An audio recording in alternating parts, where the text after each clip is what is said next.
Everyone, my name is Sahanaz Vatache. I'm a teaching professor at UCSD in the ECE department. Hello everyone, I'm Madhukar. I'm a TA for this course ECE 65.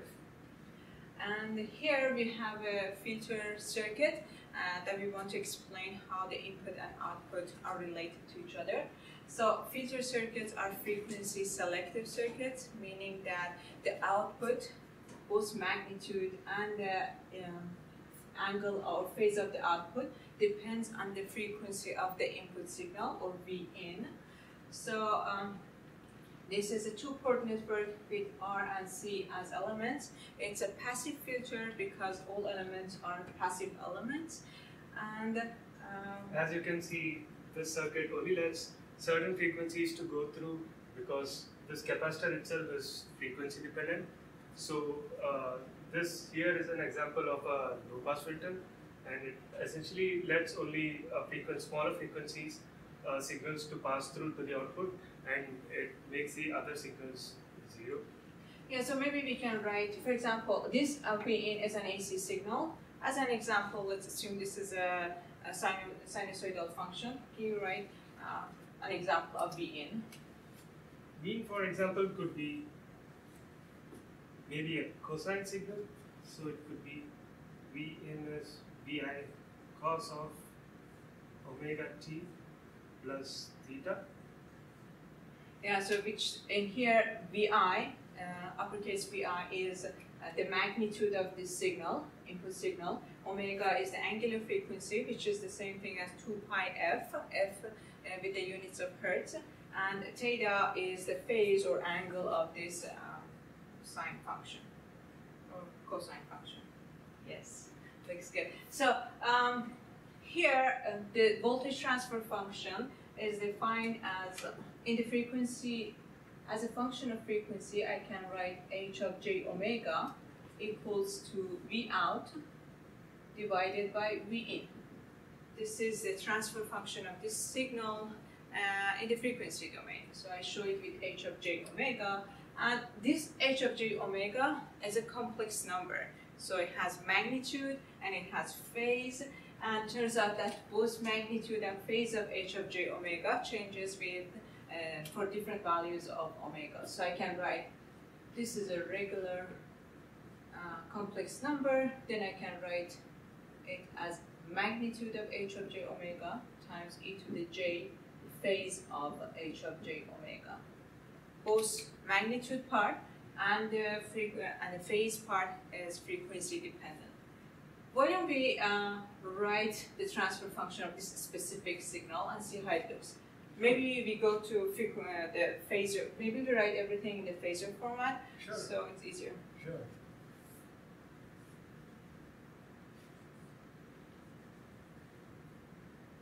I can write Vin as a complex signal. So let's say it has some magnitude mod of Vin or e power j some angle, and let's say my V out itself is also a complex quantity, a signal. So I can say V out is magnitude of V out times e power j angle V out. So now we know this is nothing but a voltage divider, so I can say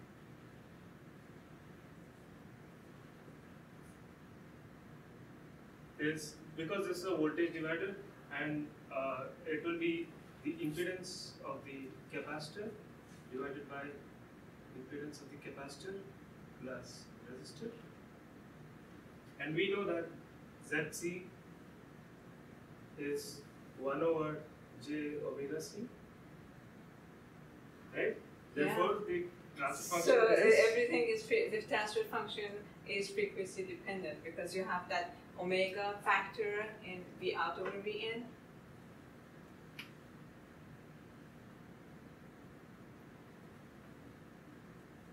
There you go. So this is an example of this is a transfer function of or frequency response of this RC low pass filter, and as you can see, it's just a complex number which has a magnitude obviously and a phase, and both of them are going to be dependent on the value of omega. So maybe we write the value, the magnitude of h of j omega equals to, what is the numerator equals to 1, the denominator is 1 plus the square root of 1 plus omega rc squared.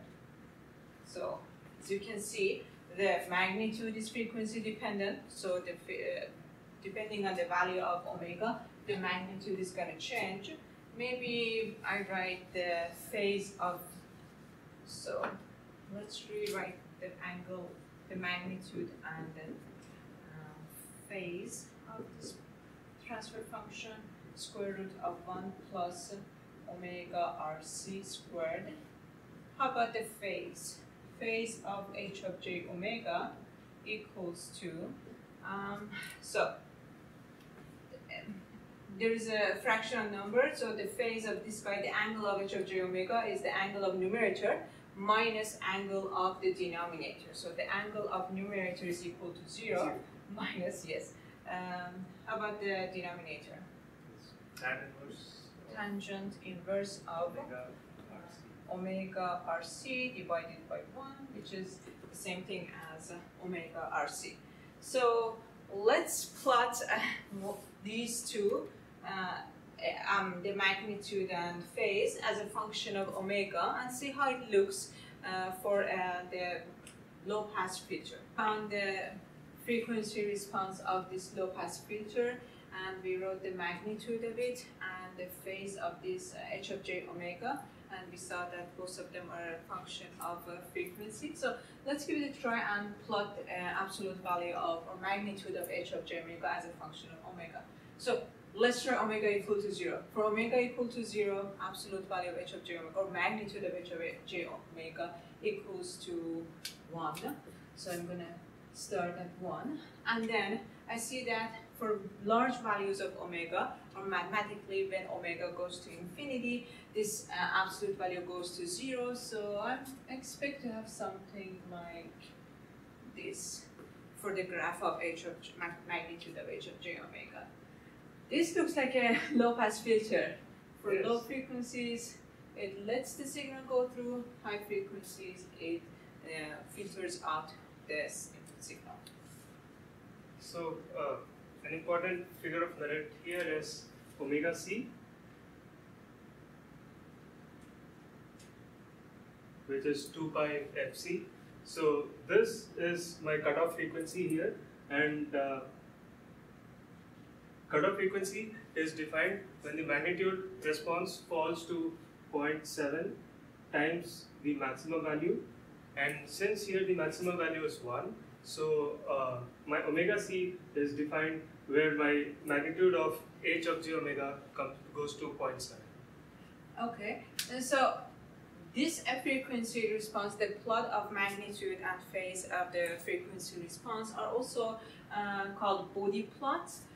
But in body plot, the y-axis is in the units of decibel. So I show the y-axis as 20 log of AB, or V out over V in, log 10 of 10 V out over V in. So when I have V out over V in equals to 1, then it's going to be then 20 log 10 of 1 equals to 0. So if I change the numbers here to 0, then this omega c, at omega c, what is this, equals to 0.7. 0.7 times 1, the maximum value, it's 0.7. Then 20 log 10 of 0.7 equals to -3.